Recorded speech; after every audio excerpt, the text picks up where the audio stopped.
안녕하세요. 진팜TV 농상진입니다.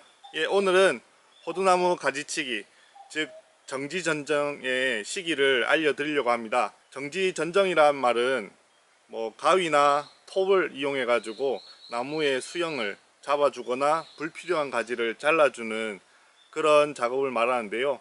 호두나무도 정지전정이 필요한 시기가 있거든요. 언제쯤 하면 가장 좋은지 제가 한번 설명을 해 드리도록 하겠습니다. 간단하게 말씀드려 가지고 호두나무를 잘랐을 때 수액이 나오지 않는 시기에 호두나무 가지치기를 하시면 되는데요. 어떤 분께서는 이제 호두나무를 가지치는 시기를 동계전정, 하계전정 나눠 가지고 하시는 분도 계시는데, 그것보다는 나무를 잘랐을 때 호두나무에서 수액이 안 나올 때 하시는 게 가장 좋습니다. 잘라서 수액이 나오는데도 해도 괜찮다 하시는 분도 계시는데, 실제로 저도 해봤습니다. 해봤는데 나무는 죽진 않습니다. 저는 추천드리지는 않습니다. 그래서 수액이 안 나올 때 가지치기를 하시면 됩니다. 자, 그렇다면은 수액이 나오는 시기를 아셔야 되잖아요. 이 수액이 나오는 온도를 아시면 되는데요.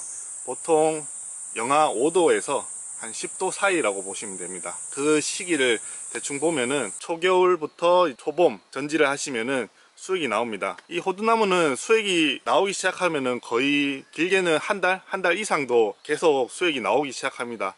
어쩔 수 없이 그때 전지를 하시는 분께서는 반드시 약재를 좀 발라 가지고 상처가 빨리 아무를 수 있도록 약을 발라 주시는 게 좋습니다. 자, 그렇다면은 정지 전정의 시기는 언제가 좋은가 말씀드리면은 4월부터 11월 그 사이에 편하실 대로 하시면 됩니다. 기간이 길죠. 기간이 긴데, 자, 이 8달 동안 꼭 추천을 하고 싶은 가지치는 시기가 있습니다. 5월달, 가장 추천드리는 달은 5월달이라고 생각합니다. 수액이 안 나오는 시기 중에 5월달. 그 이유는 첫 번째는 일단은 수액이 안 나옵니다. 두 번째로는 추운 겨울에 가지가 말라 죽는 경우가 생기는데, 그때 이제 그 가지를 포함해 가지고 같이 전정을 해주시면은 두 번 손댈 필요는 없겠죠.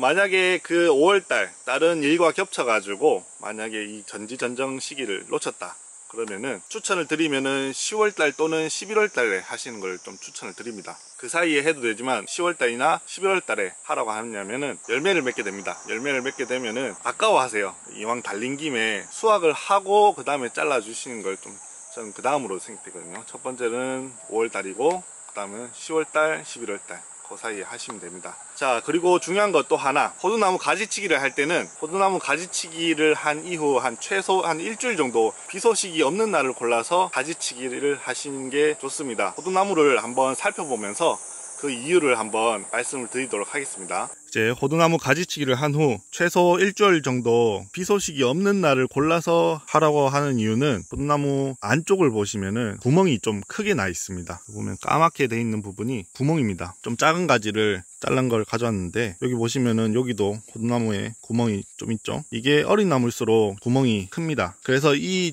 자른 부분에 빗물이 들어가게 되면은 그 부분이 썩게 되고, 그 썩은 부분으로 인해 가지고 혹시나 병 같은 게 생길 수 있기 때문에 가지치기를 하실 때는 한 일주일 정도 비가 안 올 때 하시는 걸 추천을 드립니다. 오늘 한번 말씀드린 내용을 간략하게 정리를 한번 해보도록 하겠습니다. 호두나무 가지치는 시기는 호두나무를 잘랐을 때 수액이 나오지 않는 시기를 골라서 5월 또는 10월, 11월 때 하시면 되고요. 그리고 가지치기를 하고 난 후 최소 일주일 정도는 비가 오지 않는 기간을 골라서 가지치기를 하시면 됩니다. 자, 이 다음 시간에는 호두 가지를 치는 방법, 어떤 가지를 치고 어떤 가지를 남기고 해야 되는지 한번 말씀을 드려보도록 하겠습니다. 오늘 진팜TV는 여기까지 하고 구독과 좋아요 부탁드릴게요.